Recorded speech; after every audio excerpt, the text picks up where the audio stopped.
Special menu নিয়ে, সেটা হচ্ছে আখনি মাটন বিরিয়ানি। এবার সেটা তৈরি করার জন্য আমাকে কি কি করতে হবে চলো দেখা যাক। এখানে আমি 1 কেজি মাটন নিয়েছি, আর মাটনটা কিন্তু ভালো করে জল ঝরিয়ে রেখেছি। টক দই দিয়ে যদি 8 ঘন্টা মেখে রাখা যায় ভালো হয়, কিন্তু আমার হাতে সময় কম বলে আমি হয়তো 15-20 মিনিট রাখবো। এবার আমি প্রথমে এই মাটনের মধ্যে এখানে প্রায় 150 গ্রাম টক দই আছে, টক দইটা দিয়ে দেবো। আগে মাটনটা ভালো করে মেখে রেখে দেবো। আচ্ছা, এখানে নিয়েছি রসুন বাটা। কি কি নিচ্ছি সেটা এখন বলছি না, দিতে দিতেই বলবো। এখানে রসুন বাটা আর অল্প একটা ছোট পেঁয়াজ আছে, একসাথে বেটে দিয়েছি। আচ্ছা, এখানে নিচ্ছি আদা বাটা,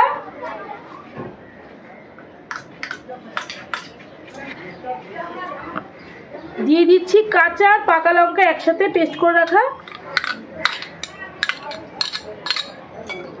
আর দেবো লবণ আর 1 চামচ দিচ্ছি। এবার দেব সাদা তেল, সর্ষের তেল না, সাদা তেল। এখানে আন্দাজ মতো বড় টেবিল চামচের 1 চামচ দিলাম। আর দেব পেঁয়াজ কুচি। এইদিকে একটু পেঁয়াজটা দিয়ে দে।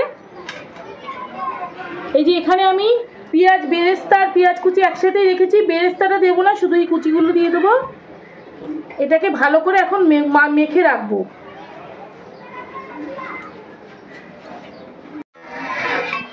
বন্ধুরা, এখানে জলটা গরম হয়ে গেছে, আমি জলের মধ্যে লবণ দিয়ে দেবো। এই যে এতটা লবণ দিচ্ছি, পরে লাগলে আবার দেব যদি বিরিয়ানি করতে লবণ লাগে। আর এখানে আখনির জন্য কি কি দিয়েছি তোমরা একটু দেখে নাও। এই যে আমি পুটলি করে রেখে দিয়েছি।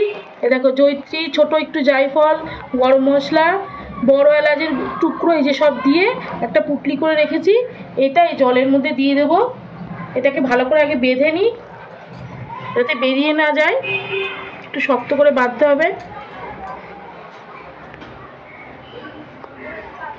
এই যে এবারে জলের মধ্যে আমি ছেড়ে দিচ্ছি, দিয়ে এর মধ্যে আমি এই চালটা দিয়ে দেবো। চালটা কিন্তু আমি প্রায় 2 ঘন্টার উপরে ভিজিয়ে রেখেছি। জলটা একটু ফেলে দিচ্ছি। এবার পুরো চালটা ছেড়ে দিচ্ছি।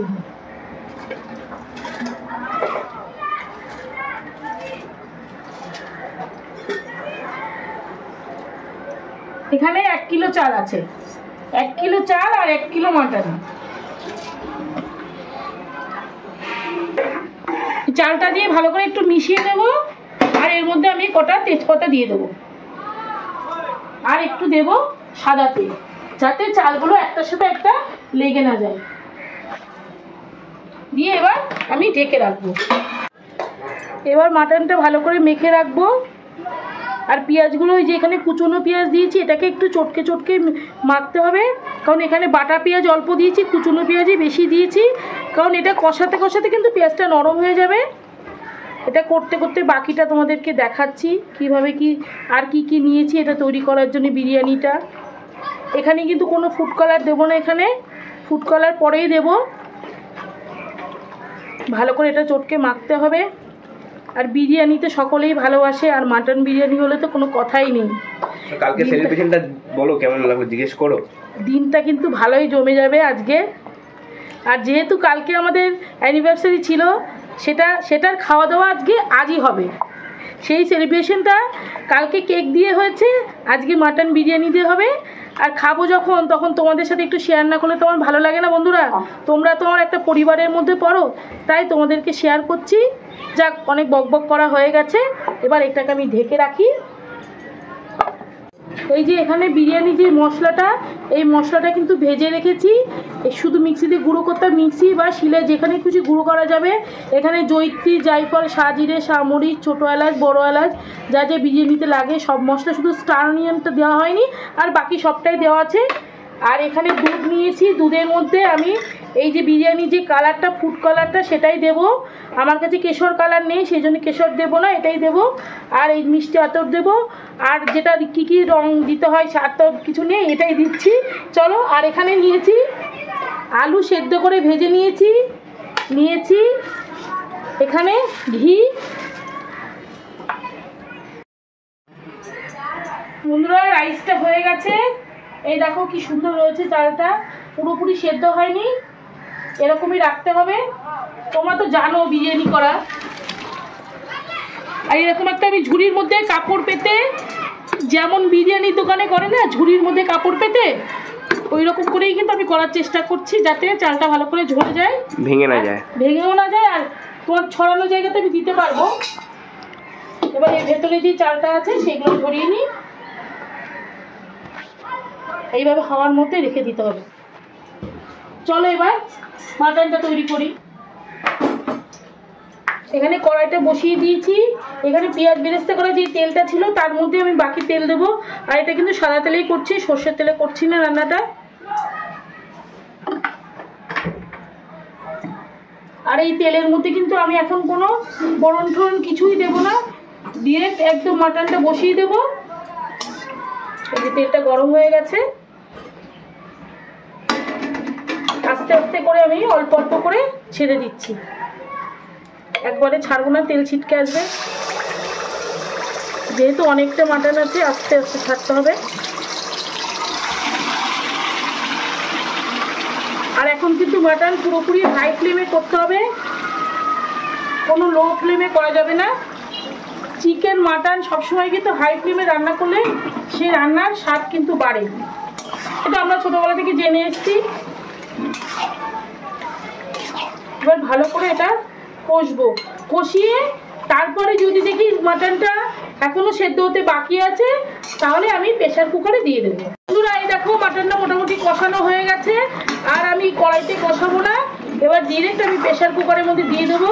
আর দেখো মাংসটা কিন্তু আমি একটু জল দিইনি, টক দই দেওয়াতে এতটা জল বেরিয়ে গেছে। টক দই কিন্তু জল আমি ঝরিয়ে দিয়েছি, তারপর এত জল বেরিয়ে গেছে, মাটনের থেকে জল বেরিয়েছে। এবার আমি এটা কুকারে দিয়ে দেবো।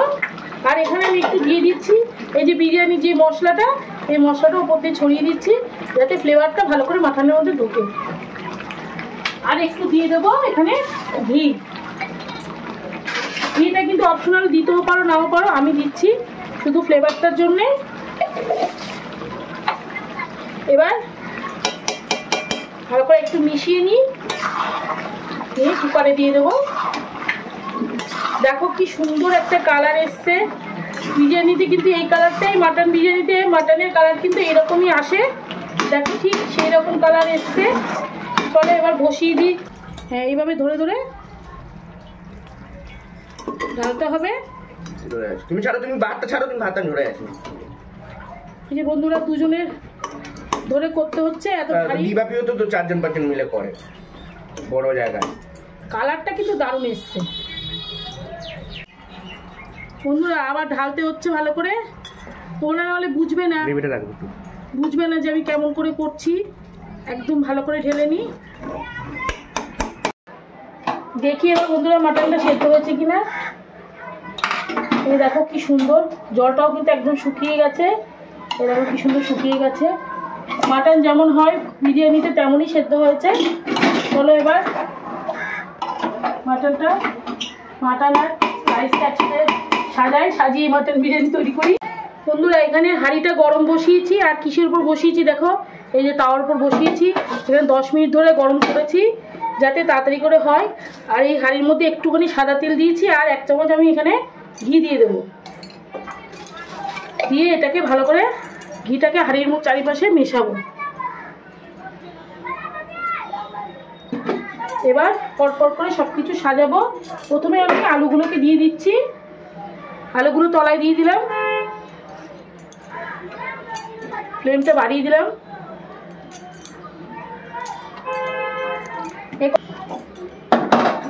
আলু দিয়েছি, এবার আমি এর মধ্যে মাটনটা দেব।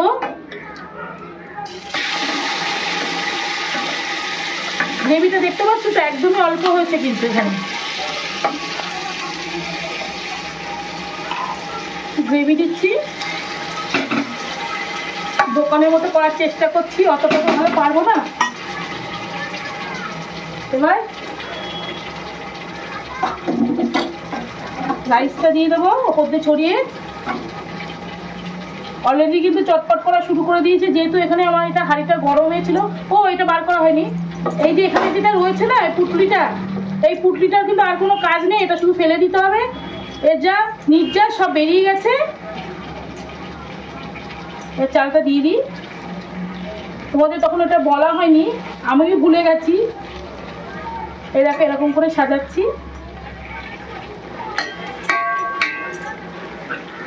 আমি বেশি লেয়ার করবো না,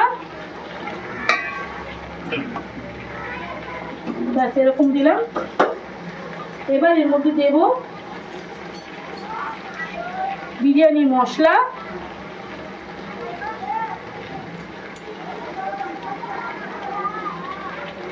দিয়ে দেবো চিনি, একটু চিনি দিচ্ছি। আর এখানে আমি গোলমরিচের গুঁড়ো দেবো না, কারণ মাটনে কিন্তু ঝালটা ভালোই হয়েছে। আর আমি এই গ্লাসটার মধ্যে যে কালারটা, সেই কালারটা মিশিয়ে রেখেছি, যে ফুড কালার সেটা মিশিয়ে রেখেছি। আর এর মধ্যে দেবো একটু এই যে মিঠা তো দিয়ে দেবো, ব্যাস এতটাই দিলাম। মিঠার তোরটা ওপর দিয়ে ছড়িয়ে দেবো, একটু বেশি করে দিয়ে দিচ্ছি। আর এটা দুধে গলালে তো দুধের একটা স্বাদ থেকে যায় বিরিয়ানির মধ্যে। আচ্ছা একটুখানি দিয়ে দিচ্ছি এখানে কেওড়া, এই যে এখানে কেওড়া জল আর গোলাপ জল আছে, সেটা দিয়ে দিচ্ছি। দিয়ে দিচ্ছি বেরেস্তা। আমি দুটো লেয়ারই করব, বেশি লেয়ার করব না। এবার আবারও এই বাকি মাটনগুলো সব দিয়ে দেবো, এখানে আমি বেশি লেয়ার করবো না। যা গ্রেভি আছে এই গ্রেভিটা পুরোটা ঢেলে দিলাম। একদমই অল্প রেখেছি। আমি তো এখানে মাটনে রান্না করার সময় একটুও জল দিইনি, যতটুকু দইয়ের বা মাটনে যেটুকু জল বেরিয়েছে সেই জলে কিন্তু এটা পুরো রান্নাটা হচ্ছে।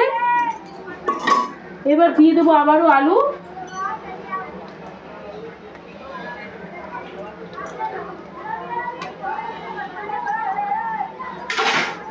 এবার দিয়ে দেবো আবার রাইস। এবার যতটা রাইস আছে সবটাই দিয়ে দেবো।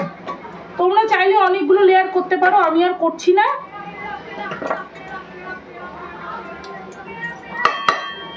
এবার সবকটা রাইস দিয়ে দিচ্ছি। তো ওপর দিয়ে আমাকে লবণটা দিতে হবে। লবণটা আমি রাইসে দিয়েছি, তাও আমি অল্প করে একটু ছড়িয়ে দেবো।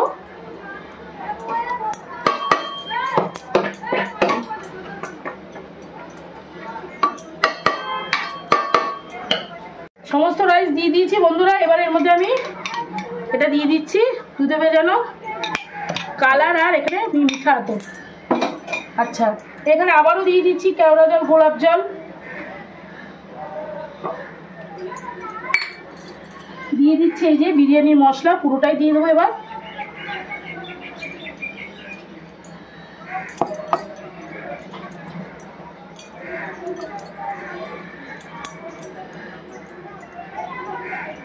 ওটা আমি একদম কেচে কুচে দিয়ে দিলাম।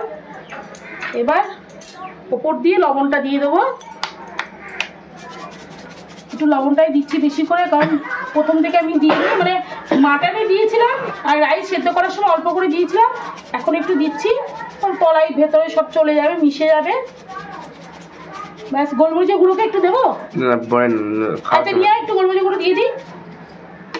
প্রথমে ভেবেছিলাম দেবো না, হাতের কাছে লোক পেয়ে গেছি, কাকেই বলছি দিতে। আচ্ছা এর মধ্যে দেবো একটু চিনি, এই যে 1 চামচ চিনি দিচ্ছি।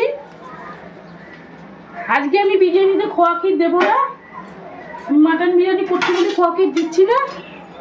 আচ্ছা এর মধ্যে আমি বেরেস্তাটা দিয়ে দিচ্ছি।